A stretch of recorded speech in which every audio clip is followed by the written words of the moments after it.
시간이 되었습니다. 이 시간 기도하시면서 하나님 앞에 나아가도록 하겠습니다. 기도하겠습니다. 사랑하는 은혜가 많으신 여호와 우리의 하나님, 우리가 주님의 날 함께 주님의 전에 모여 예배드립니다. 하나님, 이 시간 함께 하여 주시옵시고 주님 홀로 영광 받아 주시옵소서. 감사드리며 예수님의 이름으로 기도드립니다. 아멘. 우리 다 같이 일어나셔서 찬송 8장 함께 찬송하시겠습니다.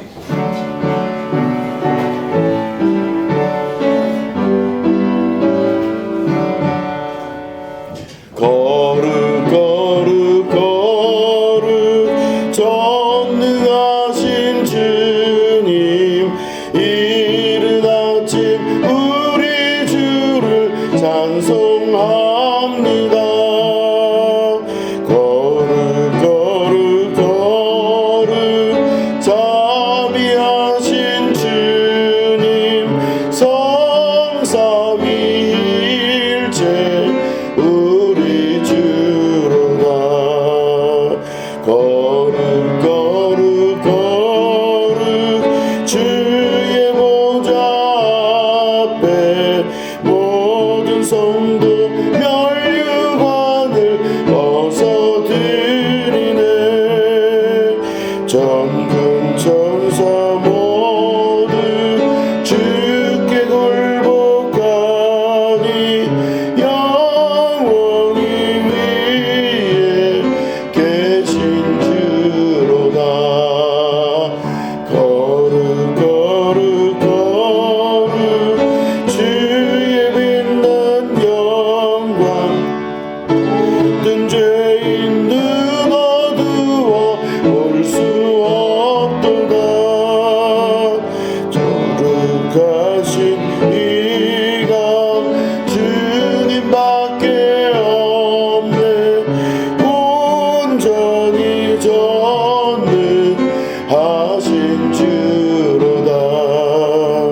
거룩 거룩 거룩 전능하신 주님, 천지 만물 모두 주를 찬송합니다. 거룩 거룩 거룩 전능하신 주님, 성삼위일체 우리 주로다. 아멘. 여호와여, 내가 주께 피하오니 내가 영원히 수치를 당하게 하지 마소서. 주의 의로 나를 건지시며 나를 풀어주시며 주의 귀를 내게 기울이사 나를 구원하소서. 주는 내가 항상 피하여 숨을 바위가 되소서. 주께서 나를 구원하라 명령하셨으니 이는 주께서 나의 감천이시요 나의 요새이심입니다. 나의 하나님이여, 나를 악인의 손 곧 불의한 자와 흉악한 자의 장중에서 피하게 하소서. 주 여호와여, 주는 나의 소망이시요 내가 어릴 때부터 신뢰하였으리라. 내가 모태에서부터 주를 의지하였으며 나의 어머니의 배에서부터 주께서 나를 택하셨사오니 나는 항상 주를 찬송하리이다. 아멘. 사도신경 하시겠습니다. 전능하사 천지를 만드신 하나님 아버지를 내가 믿사오며 그 외아들 우리 주 예수 그리스도를 믿사오니 이는 성령으로 잉태하사 동정녀 마리아에게 나시고 본디오 빌라도에게 고난을 받으사 십자가에 못 박혀 죽으시고 장사한 지 사흘 만에 죽은 자 가운데서 다시 살아나시며 하늘에 오르사 전능하신 하나님 우편에 앉아 계시다가 저리로서 산 자와 죽은 자를 심판하러 오시리라. 믿사오며 거룩한 공회와 성도가 서로 교통하는 것과 죄를 사하여 주시는 것과 몸이 다시 사는 것과 영원히 사는 것을 믿사옵나이다. 아멘. 자리에 앉으시기 바랍니다. 찬송 370장입니다.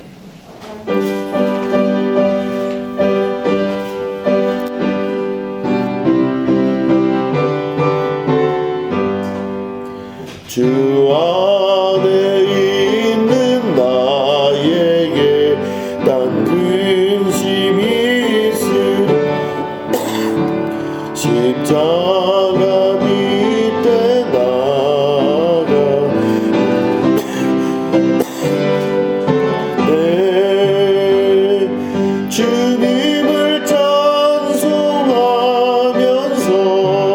할렐루야 할렐루야 내 앞길 멀고 험해도 나 주님만 따라가리 그 두려움이 변하여 내 기도 되었고 전날의 한숨 변하여 내 노래 되었네 주님을 찬송하면서 할렐루야 할렐루야 내 앞길 멀고 험해도 나 주님만 따라가리 내 주는 자비하셔서 늘 함께 계시고 내 궁핍 받으라시고 늘 채워주시네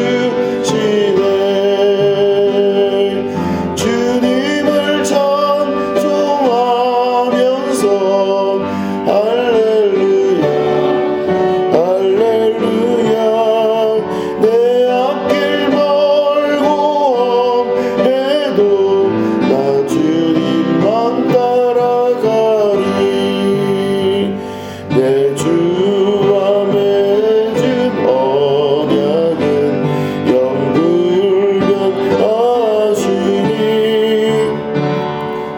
날아가기까지는 늘 보호하시네 주님을 찬송하면서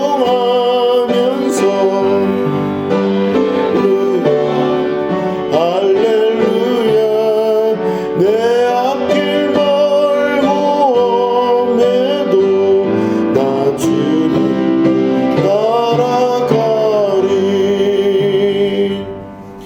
드려진 예물을 위해서 기도하겠습니다. 하나님 아버지 감사합니다. 예물드린 손길들을 하나님 기억하시고 2023년 한 해가 이제 끝나가고 있는데 하나님 이들이 2024년 한 해가 축복된 한 해가 되도록 도와주시고 하나님께서 이끄시고 보호하심을 경험할 수 있는 수많은 간증의 역사가 나오게 하여 주시옵소서. 하나님을 온전히 의지하고 하나님께 기준을 두는 자가 될 수 있도록 도와주셔서 하나님께서 주시는 하늘의 도우심으로 살아가는 자 되게 하여 주시옵소서. 여호와를 나의 도우심으로 삼는 자가 될 수 있도록 인도하여 주시옵소서.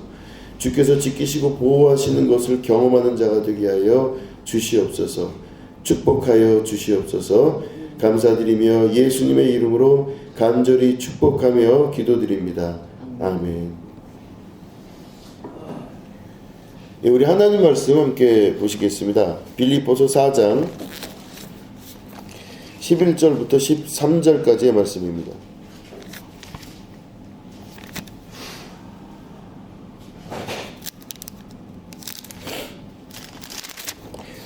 예, 우리 3절밖에 안 되니까 같이 한 목소리로 읽도록 하겠습니다. 11절부터 13절입니다. 시작. 내가 궁핍함으로 말하는 것이 아니니라. 어떠한 형편에든지 나는 자족하기를 배웠노니 나는 비천에 처할 줄도 알고 풍부에 처할 줄도 알아. 모든 일 곧 배부름과 배고픔과 풍부와 궁핍에도 처할 줄 아는 일체의 비결을 배웠노라. 내게 능력 주신 자 안에서 내가 모든 것을 할 수 있느니라. 아멘. 오늘은 일체의 비결을 배웠노라 라는 제목 가지고 함께 말씀을 나누도록 하겠습니다. 2023년도의 마지막 주일 대 예배입니다. 오늘 함께 이 본문 가지고 2023년을 마무리하려고 합니다. 오늘 말씀 보시면은 빌립보 교회에 사도 바울이 전하는 그 말씀이죠. 그런데 이 바울이 전하는 말씀이 바로 뭐냐면은 자기가 무언가 지금 없기 때문에 궁핍해서 이런 얘기를 하는 것이 아니다. 이렇게 이야기를 시작을 합니다. 그러면서 그 뒤에 나온 내용을 보니까 어떤 형편에든지 나는 자족하기를 배웠다. 이렇게 이야기합니다. 자족한다는 것이 쉬운 것 같으면서도 굉장히 어렵습니다. 어떤 일에 만족할 수 있다는 것이 참 쉽지가 않습니다. 우리의 모든 삶은 다 갖춘 것 같은데 항상 어느 부분이 한두 가지가 부족할 부분이 항상 있게 됩니다. 자족한다는 말은 그래서 우리에게 있어서 말은 되는데 실제로 살아내기가 너무너무 어려운 것 중에 하나라고 볼 수가 있습니다. 그런데 바울은 자족하기를 배웠다 이렇게 말을 하고 있습니다. 자족한다는 건 말 그대로 스스로 만족하는 것입니다. 그 정도에서 만족할 수 있는 사람이 되는 것을 말하는 것입니다. 스스로 만족한다는 것은 지금 이 순간에 감사할 수 있는 사람이 된다는 뜻도 포함됩니다. 감사할 수 있겠느냐 할 때 감사할 수 없는 이유가 훨씬 많이 보이는 것이 우리가 일반적으로 겪는 일들입니다. 뭐든지 다 주변을 돌아볼 때마다 하나도 이렇게 완벽하게 편안적이거나 완벽하게 만족한 적이 없다고 볼 수 있습니다. 여러분, 유대인들이 참 평생을 어렵고 힘들게 보냈어요.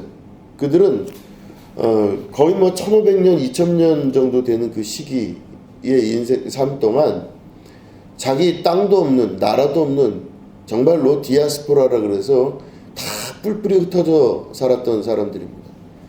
그러니까 자기 땅이 없었기 때문에 땅이 없는 민족으로 유대인들이 살아나가면서 여기저기 나라마다 흩어져 살았습니다. 그들이 흩어져 살면서 이 나라에서도 몇 명이 살고 저 나라에 가서도 몇 명 살아요. 그러니까 여러분 우리나라에서도 그런 경우 많이 있습니다. 북한에서 이제 6.25 전쟁이 나고 북에 살던 사람들이 내려왔을 때 이 남쪽 어딘가에 정착을 해야 되는데 정착할 데가 없는 거예요, 남쪽에. 그러니까 어떤 동네나 시골이나 이런 데 살던 데로 들어가서 이제 정착해서 살게 되는데 그때 원래 살고 있었던 원주민들이 북에서 내려온 사람들을 전쟁이기 때문에 그나마 처음에는 받아들였는데 시간이 지나면서 점점 그 골이 깊어진다고 합니다. 그래서 원주민들이 그 북에서 내려온 정착민들, 이제 내려온 사람들을, 피난민들을 멀리 했다고요. 그래서 이 사람들이 살아가는 게 굉장히 척박하고 힘들었다는 이야기를 많이 들은 적이 있습니다. 그런데 그런 종류의 그 나라가 유대인이라고 하는 이스라엘이라는 나라입니다. 어느 나라에서는 다 빌붙어 사는 삶이었었어요. 원주민들이 있고 거기 가가지고 그저 허드렛 일이라도 하면서 한 끼 한 끼 얻어먹고 사는 게 유대인들의 삶이었습니다. 그들은 한 나라에 국한된 게 아니라 전 유럽뿐만 아니라 러시아까지 다 흩불불이 흩어져서 거기서 정말로 어려운 삶들을 살아가고 있었고 유대인이라는 것이 만약에 발각이 나면 사람들로부터 핍박을 받고 또 왕따를 당하고 하는 일을 수도 없이 경험한 그 민족이 바로 유대인들입니다. 굉장히 고통스러운 삶을 살았죠. 그런데 유대인 사회 안에서는 탈무드라는 그 책이 있습니다. 성경에 있는 내용들을 그 실생활에 맞게끔 어떻게 적용할 수 있는가라는 것들을 합리적으로 이렇게 이야기식으로 풀어낸 책이 탈무드인데 그 안에 이제 내용들을 보면요. 그런 내용이 있습니다. 어떤 어려움만 있는 건 아니다. 이런 이야기가 있어요. 어떤 어려움도 어려움만 있는 것은 아니다. 이것은 필시 동양의 사고방식하고 아주 많이 비슷합니다. 동양적 사고방식은요, 이론론입니다. 모든 것에는 두 가지 면이 같이 존재한다고 합니다. 아주 행복한 것이 있으면 행복한 만큼 또 어려운 것을 따라오게 되어 있습니다. 동전의 양면 같은 것 같습니다. 아주 성공적인 삶에는 아주 희생적인 또 다른 희생을 전제 조건으로 하는 일이 있게 됩니다. 행복한 일에는 또 불행한 일도 같이 따라오게 되어 있는 것이죠. 모든 어려움에는 또 어려움 이외에 또 다른 행복과 기쁨을 누릴 수 있는 그런 기회들이 있게 되는 것입니다. 그러니까 다시 말해 동전의 앞면만 보고 앞면이라고 할 수 없는 게, 동전이라고 말할 수 없는 게, 동전의 뒷면이 있어야 같이 돼야 이게 동전인 것입니다. 이게 동양적 사고는 그런데 이 탈무드에 나오는 유대인들의 삶이 그 정신이 그랬다는 것입니다. 모든 나쁜 것에는 나쁜 것만 있는 것은 아닙니다. 모든 어려운 일에는 어려운 일만 있는 것은 아닙니다. 모든 좋은 곳에는 좋은 일만 있는 것도 아니라는 것입니다. 양면을 다 갖고 있다라고 하는 것이죠. 근데 이 유대인들이 그런 정신으로 아마 살아갔던 것 같습니다. 이들이 막 뿔뿔이 흩어져 살면서 이들이 고난을 당합니다. 어느 동네에서 정착을 하건 항상 무시를 당했고 손가락질을 당했고 그 사람들이 하지 않는 일들을 했습니다. 세상에 둘도 없는 어려운 일들은 다 유대인들이 맡아서 했다고 볼 수 있습니다.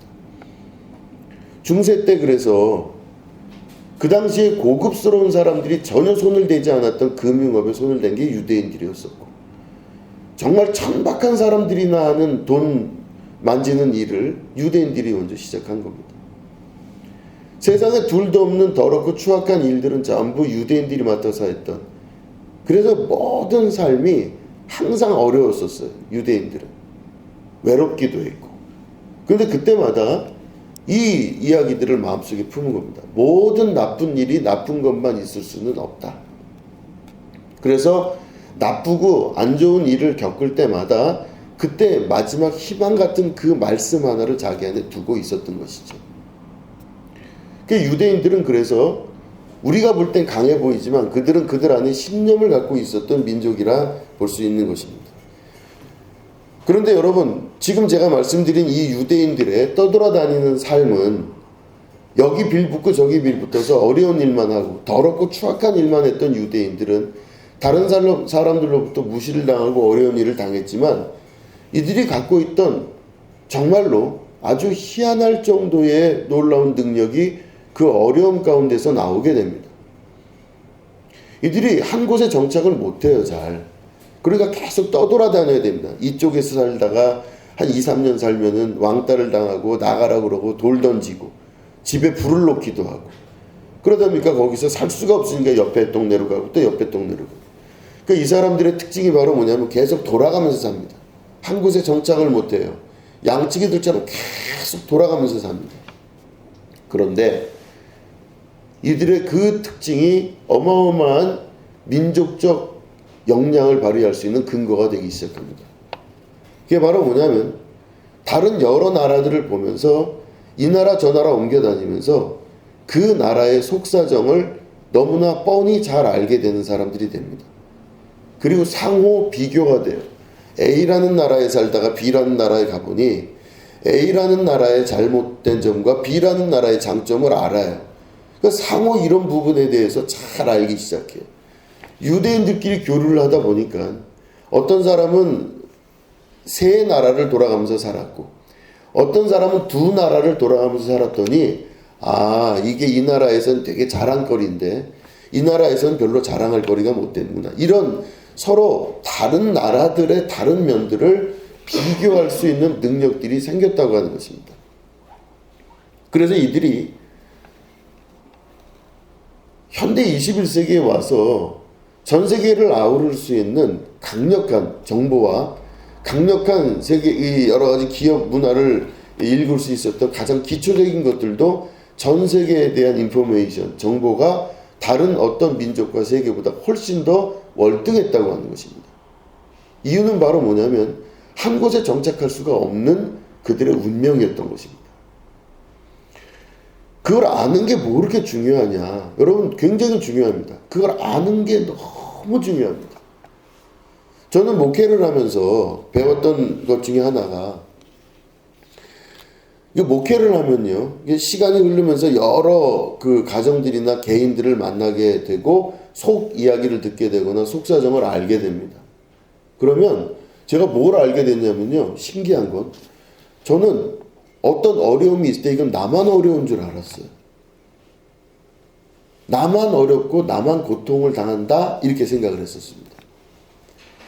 굉장히 외롭고 힘든 싸움을 한다고 생각했었습니다. 아, 나만 이렇구나. 나는 운명적으로 이런 운명을 타고날 수도 있겠구나 하는 생각을 가진 적이 있습니다. 왜 나는 이렇지? 이런 생각도 한 적이 있었습니다.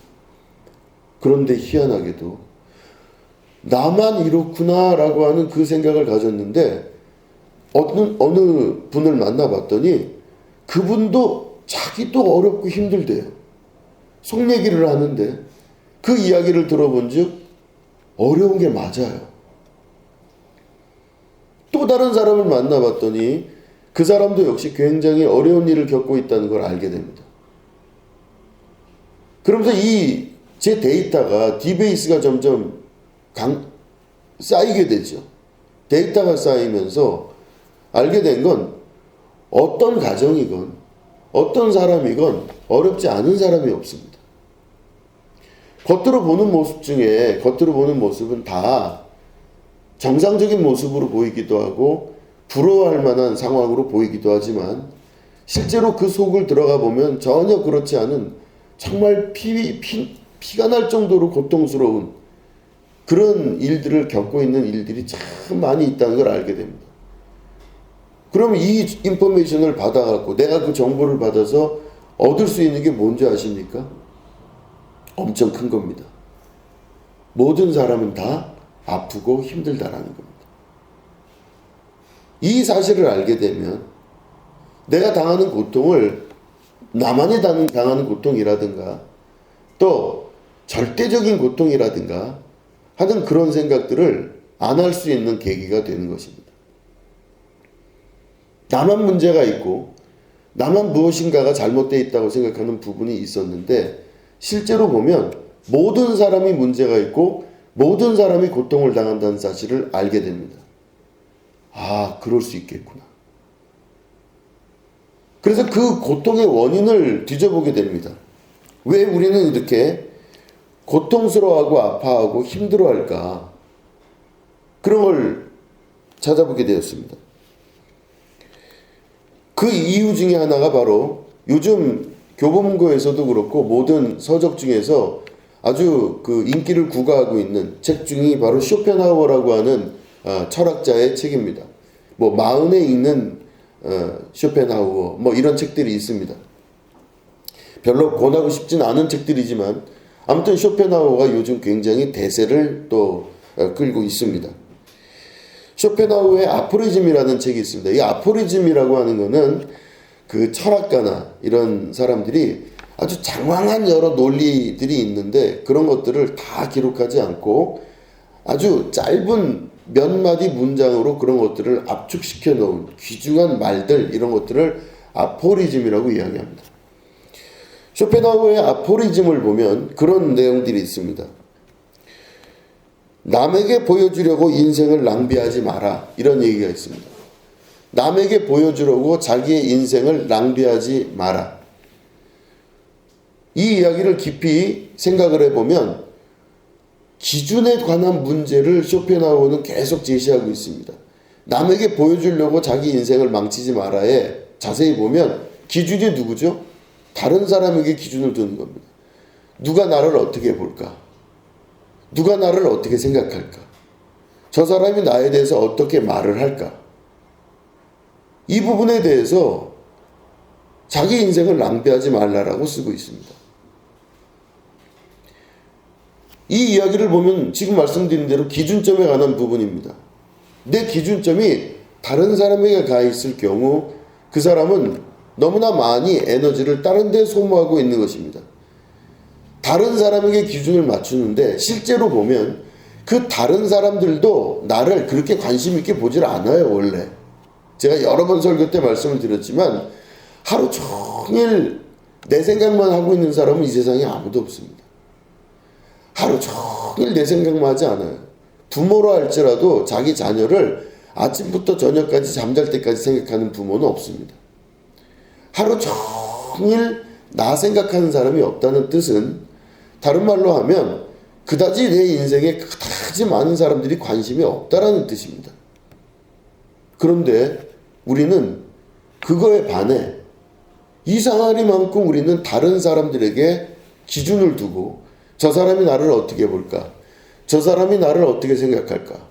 저 사람이 나에 대해서 무슨 말을 할까? 여기에 관심을 기울일 때가 참 많이 있다라고 하는 것입니다. 기준점이 내가 아닌 다른 사람에게 있는 사람을 말하는 것입니다. 남에게 보여주려고 자기 인생을 사는 사람들에 관한 이야기는 또 나옵니다. 남의 눈치 보면서 살지 마라. 하고 싶은 일을 해라. 너의 진짜 행복이 무엇인지를 찾아라. 이런 소 제목들이 나오게 됩니다. 기준점을 다른 사람에게 둔 사람들은 굉장히 많이 힘들고 어려운 삶을 살아갈 수밖에 없습니다. 그런데 기준점을, 그 말은 자기 자신에게로 두라, 이런 뜻하고 마찬가지 뜻입니다. 기준점을 자기 자신에게로 두는 겁니다. 쇼펜하우어의 아포리즘의 또 두 번째 아주 커다란 태제는 바로 뭐냐면, 당신의 인생이 왜 그렇게 힘들지 않아야 한다고 생각하십니까? 왜 당신이 힘들지 않아야 된다고 생각하십니까? 이 질문을 해요. 내 인생은 힘들지 않아야 돼 라고 우리는 당연하게 생각을 해요. 아, 힘들지 말아야지. 힘든 인생은 살아가지 말아야지. 이렇게 생각하는데 왜 그렇게 생각하냐고 오히려 되묻습니다. 인생은 힘들어야 된다는 것에 대해서 수긍하고 받아들여라 라는 뜻도 포함되어 있습니다. 왜 당신의 인생이 힘들지 않아야 된다고 당위적으로 생각을 하냐는 겁니다. 우리의 인생은 힘들 수 있다는 것에 대해서 받아들일 수 있어야 되는 것입니다. 인생이 힘들 수 있습니다. 우리가 인생이 힘든 것에 대해서 받아들일 수 있을 때 그걸 힘들다고 생각하지 않고 그 모든 것들을 내가 이루어 나가야 되는 중요한 기초로 생각할 수 있어야 됩니다. 어렵고 힘든 일이 내게 있다 할지라도 그 어렵고 힘든 일이 나에게서 나타나고 있는 그 모든 것들은 그걸로 인해서 말씀드린 대로 두 가지면 또 다른 더 좋은 면들이 있게 되는 가장 중요한 원인과 이유가 된다는 것을 기억할 수 있어야 됩니다.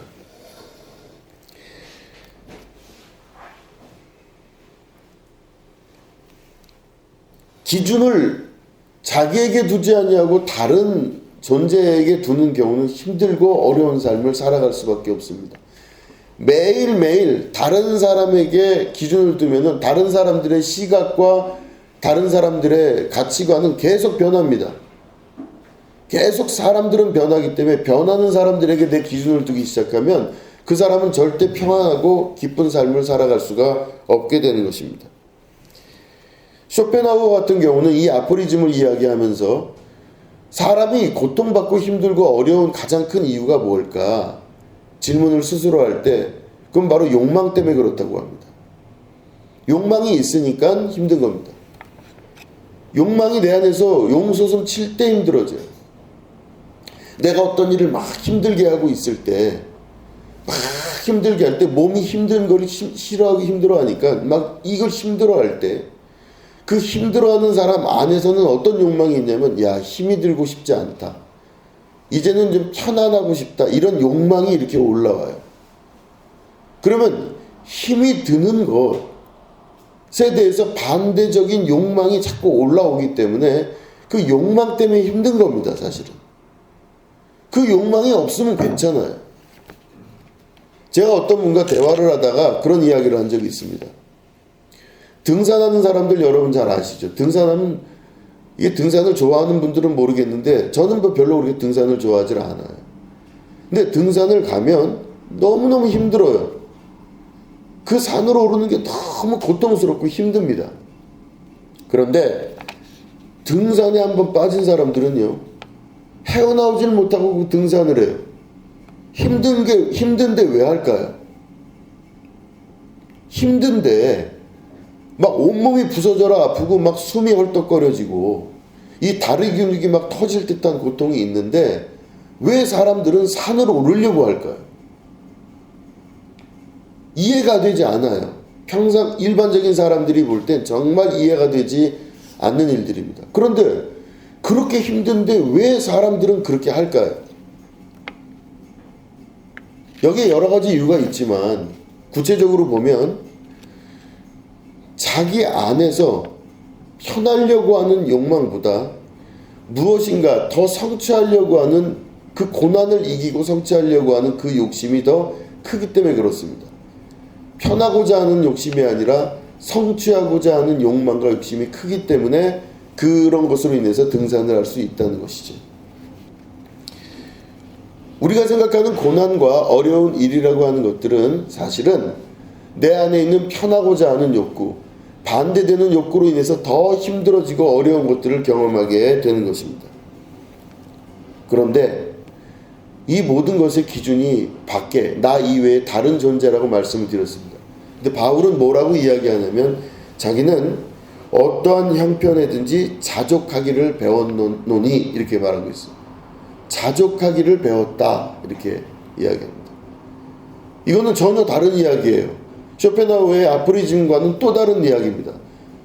거기는 이 고난을 이겨내겠다는 욕망이 있는 것도 아니고 뭐 다른 게 있는 게 아니에요. 자기는 자족하는 것입니다. 자기를 지킬 수 있는 유일한 자족함을 배울 수 있다는 것입니다. 그러면서 이걸 뭐라고 그러냐면 자기가 일체의 비결을 배웠다라고 이야기하는 것입니다. 자기는 비천에 처할 줄도 알고 또한 풍부에 처할 줄도 알고 모든 일 곧 배부름과 배고픔과 풍부와 궁핍에도 처할 줄 아는 일체의 모든 것에 대한 일체의 비결을 배웠다는 것입니다. 이 비결이라고 하는 것을 원문을 보니까 비밀이라고 돼 있어요. 남한테 쉽게 알려주지 아니할 만한 비밀을 비결이라고 우리는 해석을 하고 있습니다. 그 비밀이 바로 뭐냐? 스스로 자족하기를 배웠다는 것입니다. 자족한다는 것. 자기 스스로 그 부분에 대해서 만족한다는 그 뜻은 바로 뭐냐면 자기가 삶의 기준을 다른 곳에 외부에 두는 것이 아니라 자기 안에 삶의 기준을 둘 수 있는 사람이 된다는 것입니다. 외부에 자기 기준을 두는 사람은 언제건 흔들릴 수밖에 없습니다. 언제건 흔들릴 수밖에 없지만 자기 안에 기준을 두고 있는 사람은 자기가 원하는 만큼 원하는 때에 그 기준을 사용하여 살아갈 수가 있는 존재가 되는 것입니다. 누가 무슨 말을 하고는 상관이 없습니다. 누가 어떤 식으로 이야기를 하거나 어떤 식으로 말을 해도 아무런 문제가 없는 것입니다. 또 혹은 다른 사람들이 볼 때 미련할 정도로 어려운 일을 걸어간다. 그런다 할지라도 아무런 이유가 없습니다. 나는 내 스스로 자족하기를 이미 배웠다는 것입니다. 그 말은 다른 말로 하면 사람들의 평판이나 사람들의 이야기나 사람들의 가치관이나 사람들이 생각하는 평범하고 일상적인 모든 가치관에 대해서 내가 받아들이지 않고 나는 내 기준에 맞춰서 내 삶을 살아나가기로 결정했다라고 하는 것을 말하는 것입니다. 우리는 대부분 살아가는 방식과 방향이 모든 사람들이 같은 방향을 향해 다 나가게 만들어져 있습니다. 같은 교수를 향해 나아가고 같은 목표를 향해 나아가서 그 목표를 이루는 사람은 박수를 받고 이루지 못하는 사람들은 박수를 받지 못하는 세계에 살고 있습니다. 남들이 다 만들어 놓은 직업을 우린 택하고 남들이 이미 다 걷고 있고 알고 있는 그 세계를 걸어가는 것이 마땅히 맞다고 생각합니다. 그렇기 때문에 다 누구나 남들이 만들어 놓은 세계에서 남들이 만들어 놓은 기준으로 다른 사람들이 만들어 놓은 가치관에 들어가기 위해서 오늘도 정말로 머리가 터지도록 그 일을 하기에 여념이 없는 것이죠. 근데 바울은 그 세계를 떠나서 자족하기를 배웠다 이렇게 이야기하고 있습니다. 그럼 바울을 보시면 바울은 그 당시에 피지배 국가였죠. 그러니까 로마가 이스라엘을 지배하고 있을 때 그 피지배 국가에 살면서 이 바울은 그 피지배 국가에서 아주 똑똑한 사람 중에 한 명이었습니다. 바리새인 중에 바리새인의 집안에 있었던 사람입니다. 신체적인 여러 가지 약점이 많이 있었지만 이 바울이 그 당시로 치면 고시 공부를 한 겁니다.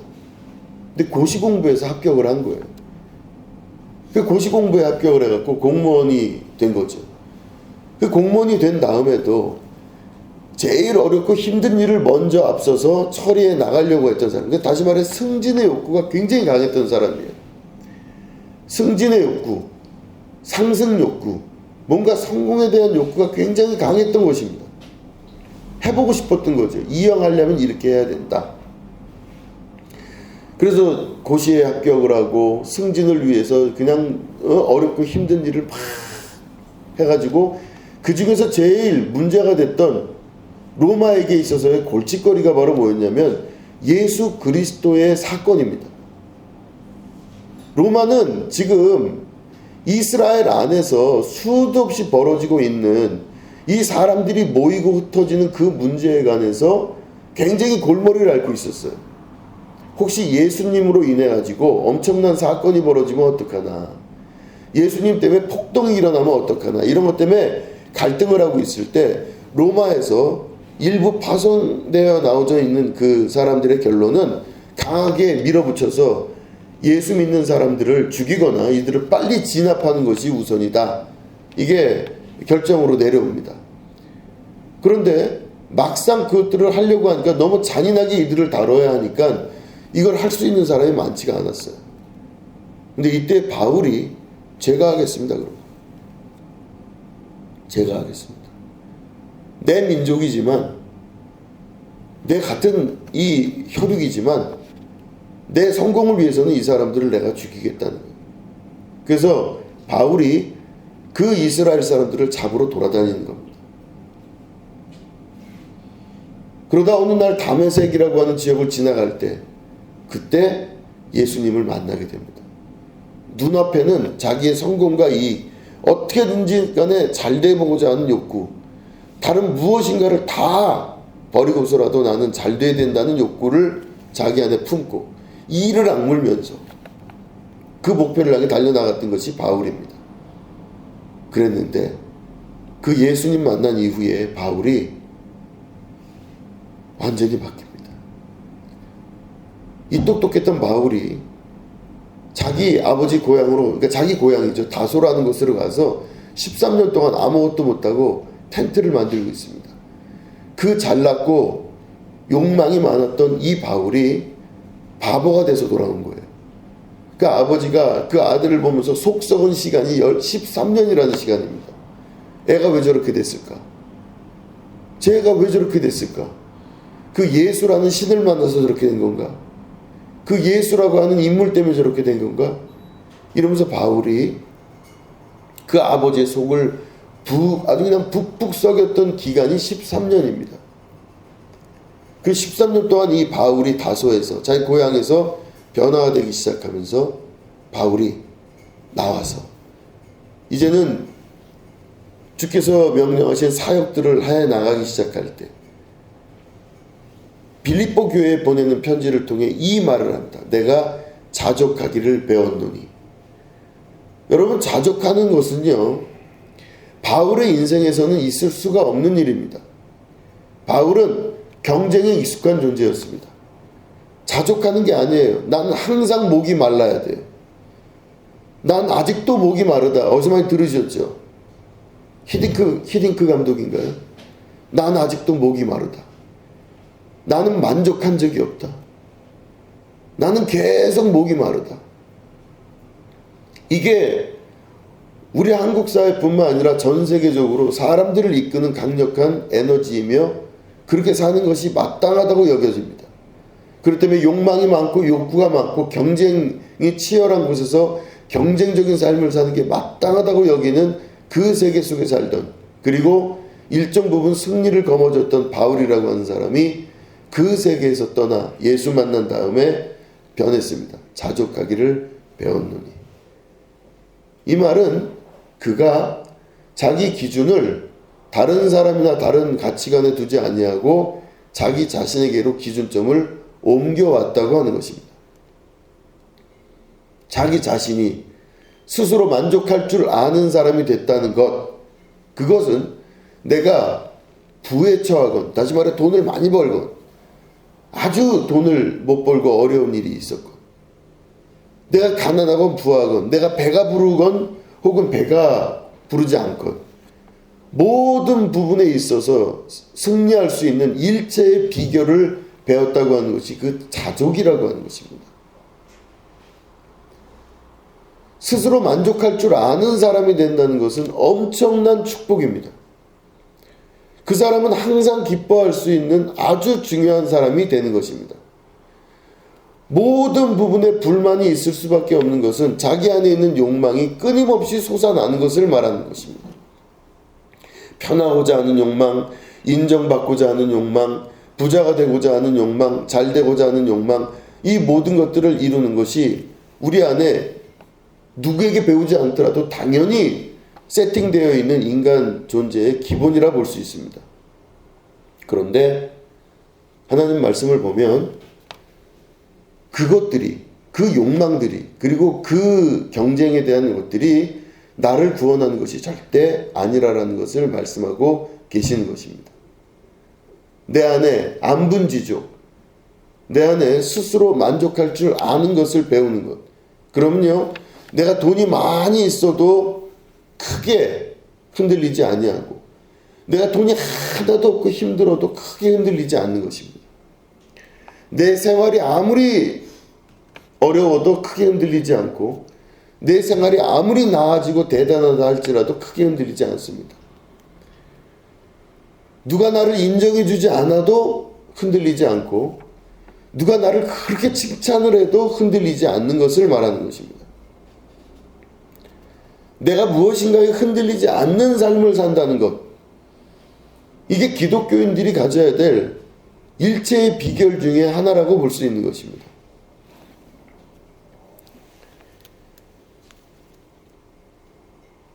이 안분지족, 자족하기를 배우는 것에 대한 가장 중요한 그 결론은 바로 뭐냐면, 내게 능력 주시는 자 안에서 내가 모든 것을 할 수 있는 것입니다.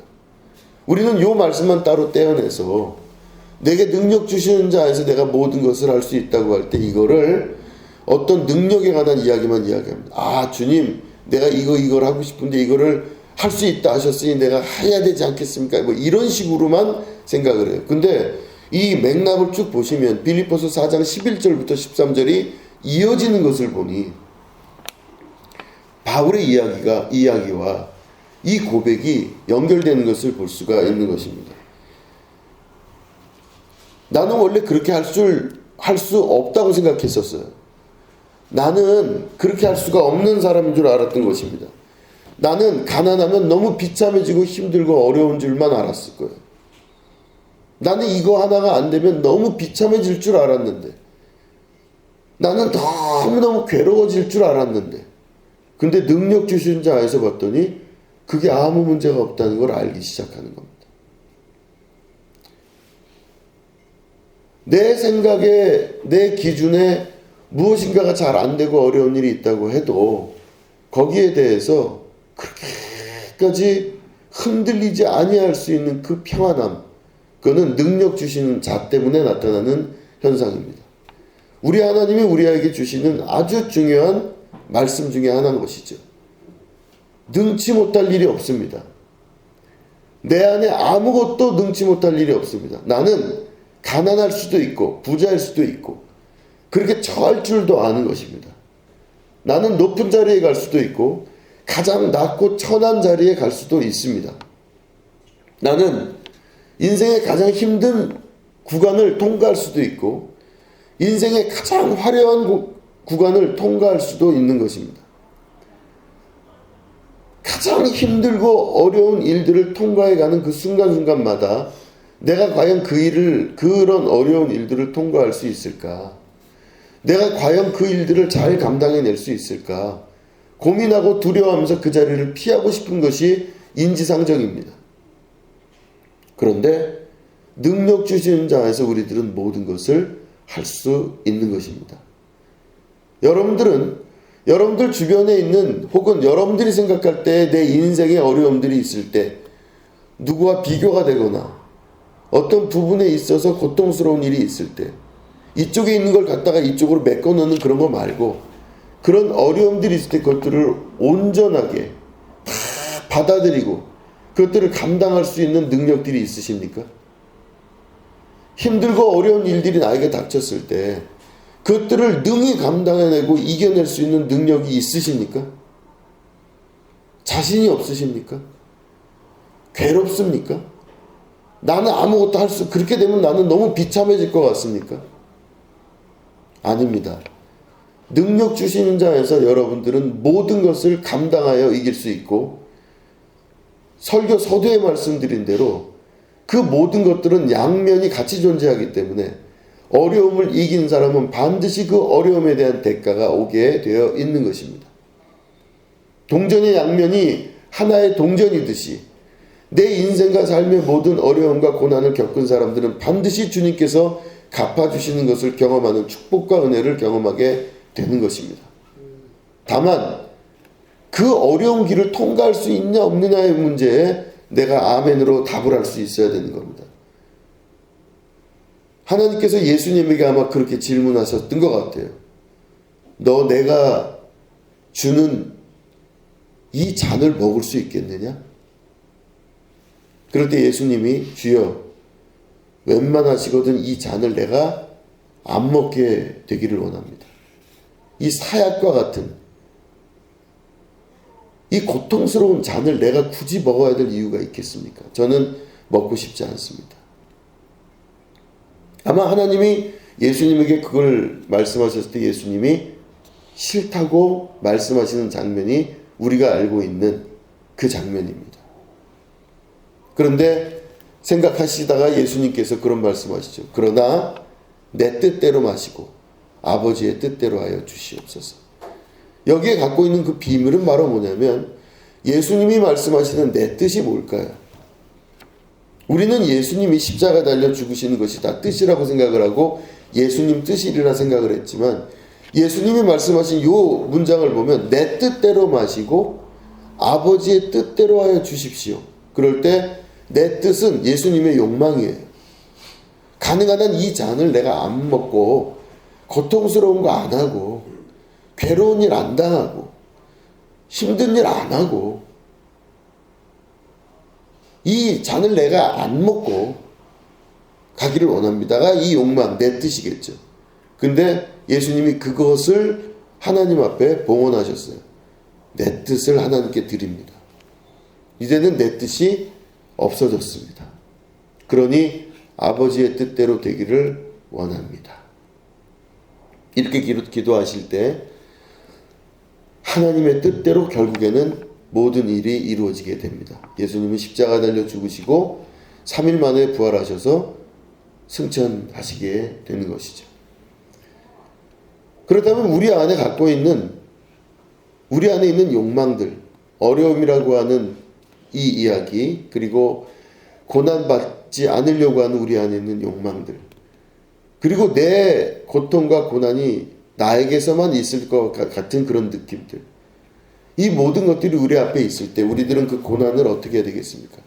감당해 나갈 수 있는 자가 되어야 되는 것입니다. 그렇기 때문에 그 고난을 감당하는 아주 중요한 하나의 방법은 바로 자족하기를 배우는 것입니다. 스스로 만족할 수 있는 것, 내가 스스로 이 모든 일에 감사하고 만족할 수 있는 것, 그러면 그 자족을 통하여서 감사할 수 있는 사람이 됩니다. 주님 감사합니다.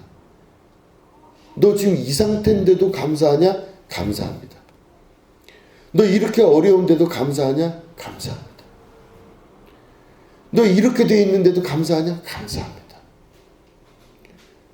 항상 기뻐하라, 쉬지 말고 기도하라, 범사에 감사하라. 이는 너희를 향한 하나님의 뜻이니라. 그럼 감사할 수 있는 사람이 되는 것이죠.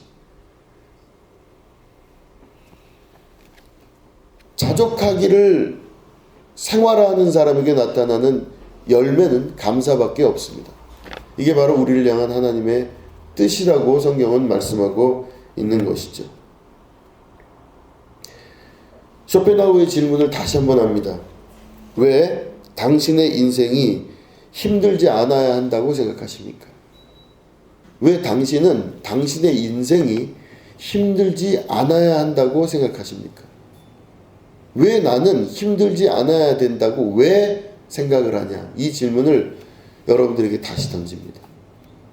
여러분, 모든 사람은 힘들고 어려운 삶을 걸어가는데 그 중에서 가장 기본적인 것도 있고 여러 가지가 있지만 특별히 인간이 갖고 있는 내 뜻, 내 욕망, 내 생각으로 인해서 끊임없이 우리들은 고난과 고통을 당할 수밖에 없습니다. 내 욕망, 내 뜻을 하나님 앞에 온전히 드리고 싶지 않으십니까? 주님, 내가 이 내 욕망과 내 뜻과 내 바램들을 하나님 앞에 온전히 봉헌하여 드립니다. 그러니 이제는 내 뜻이 사라졌으니 주님 뜻대로 하여 주시옵소서. 주님 뜻대로 살기로 했네. 뒤돌아서지 않겠네. 이제는 내가 나를 버리고 주님의 뜻을 따라 주님의 뜻으로 살아가는 자가 될 수 있도록 도와주십시오. 우리 예수님이 내 뜻을 버리고 주님 뜻을 따르셨으니 우리도 예수님을 닮아가는 자들이라면 우리도 역시 내 뜻을 버리고 주님 뜻 따라갈 수 있는 주님의 백성이 되어야 할 줄로 믿습니다. 여러분들에게 고난과 고통이 온다 할지라도 충분히 이겨낼 수 있는 능력의 종들이 되실 수 있습니다. 예수님이 여러분들과 함께 하시고 오늘도 여러분들의 마음속에서 말씀으로 존재하시는 주님이 여러분들을 이끌어 가십니다. 2023년이 이렇게 지나가는데 2024년 한 해가 이제는 여러분 한 분 한 분을 통해서 주님의 뜻이 이루어지는 축복의 역사가 있기를 바랍니다. 여러분 2024년에는 여러분 삶 속에서 주님의 뜻이 온전히 드러나며 완전을 향하여 갈 수 있는 온전을 향하여 갈 수 있는 여러분 인생과 삶 되시기를 주님의 이름으로 축원합니다. 기도하겠습니다. 하나님 아버지 감사합니다. 온전히 주님의 뜻을 이루는 2024년 되게 하여 주시옵소서. 2023년 한 해가 비록 힘들었을지라도 그것을 능히 감당하여 나갈 수 있는 힘을 주신 주님, 이제는 우리가 자족하기를 배우며 2024년에 주께서 주시는 주님의 뜻을 이루는 축복의 길로 걸어갈 수 있도록 함께하여 주시옵소서. 지금은 우리 구주 예수 그리스도의 은혜와 하나님 아버지의 지극하고 무궁하신 사랑과 성령님의 감화 감동 축복 교통 역사하심이 오늘 예배 가운데 함께하는 주님의 거룩한 백성들 위에 지금부터 영원히 함께 하옵시기를 간절히 축원하옵나이다. 아멘.